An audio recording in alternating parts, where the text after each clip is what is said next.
There was a time when I was ashamed of where I came from. Not anymore.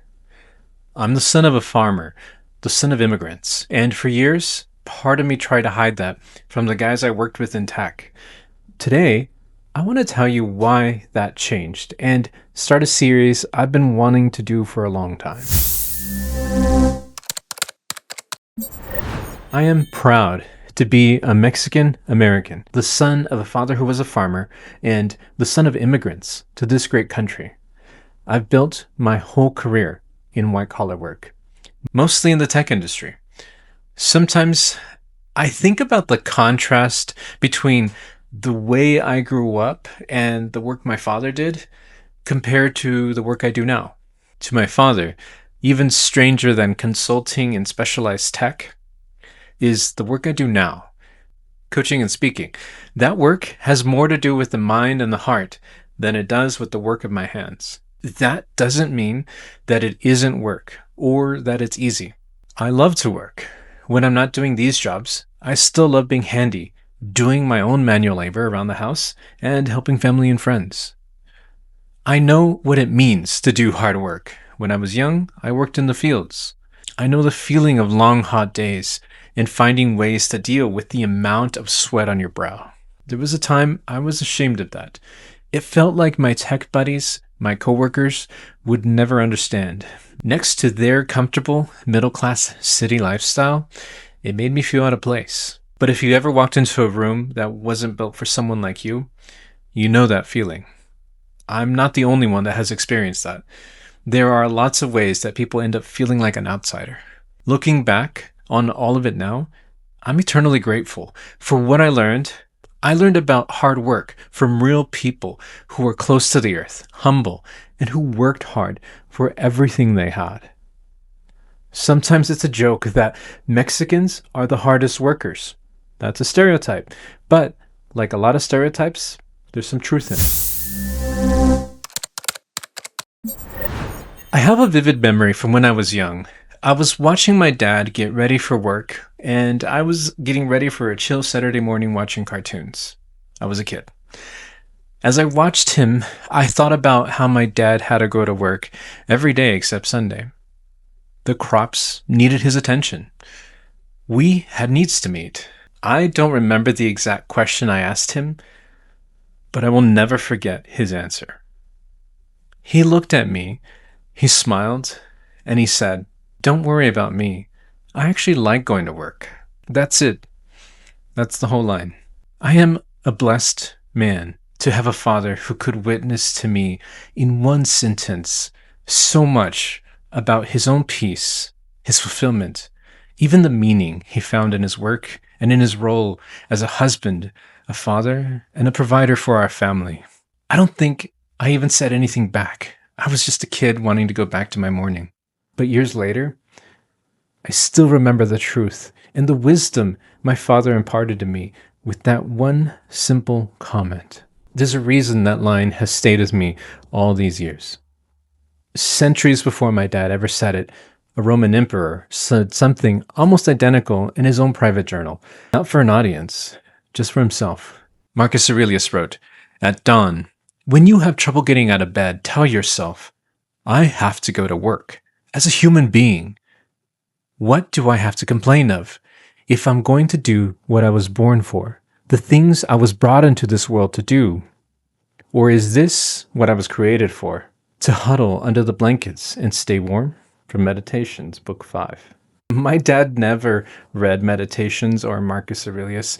He didn't need to. He was already living it every morning before the sun came up. I don't think it's possible for one person to be an all-encompassing representation of a whole group of people. We are all unique. But I love the commonalities that exist between people and cultures. Being a Mexican American comes with its own blessings and its own challenges, like anything else. So this is the first video in a series. I want to spend a few videos breaking down some of the most important lessons I've learned from my family and my culture about the meaning of hard work. We're living in a time where work is changing faster than most of us can keep up with. It's easy to feel overwhelmed by how much is shifting and how much we're expected to carry. Some days it feels impossible to keep up. That brings up a few questions underneath all of it. 1. What is the meaning of hard work? 2. How much is enough? And 3. Why doesn't hard work always equal more money? I think these questions sit underneath most of our striving. A lot of us haven't wanted to sit with them because we might not like the answers, because it might mean rewriting something we thought mattered to us. But if we're honest, we have to understand something psychologists call mimetic desire. We absorb what we want from the people around us long before we ever stop to ask if it's actually ours. Getting grounded in what we truly want might be the hardest question there is. Immigrant families carry a lot of built-in striving. These are people who felt so compelled to change their lives that they were willing to leave everything familiar for a different language, a different way of working, a different life from the one that they ever felt comfortable with. Not everybody can do that. Honestly, even if you could, I don't think everyone would. I think that's one of the most motivating parts of the American dream, that a nation can be built by people who are willing to do that from all over the world. We have our problems, sure, but every nation does. I still believe it's an incredible vision. I want to go deeper on each of these questions in future videos. For now, let me summarize. 1. What is the meaning of hard work? I am deeply convicted that hard work, toil, is an essential part of life. I think we spend too much time resisting it instead of leaning into it. One of my favorite things about the stereotype of the hardworking Mexican is that it motivates me to keep at it. Like a lot of high achievers, I have to keep that in balance, but overall, it's shaped how I see work. Not as a curse, but as a blessing. 2. How much is enough? This is a question everyone should ask themselves. Once you learn how to make money, you cannot make a god out of it. It's easy to get carried away when you're watching the progress. Don't forget why you started. Money is not evil, but the love of money is. According to Jesus, you need clarity on when it makes sense to spend and enjoy your life, and when it makes sense to keep earning and investing. 3. Why doesn't hard work equal more money? Hard work is important, but on its own, it will not lead to more money. I know plenty of Mexicans and Latinos who are very wealthy.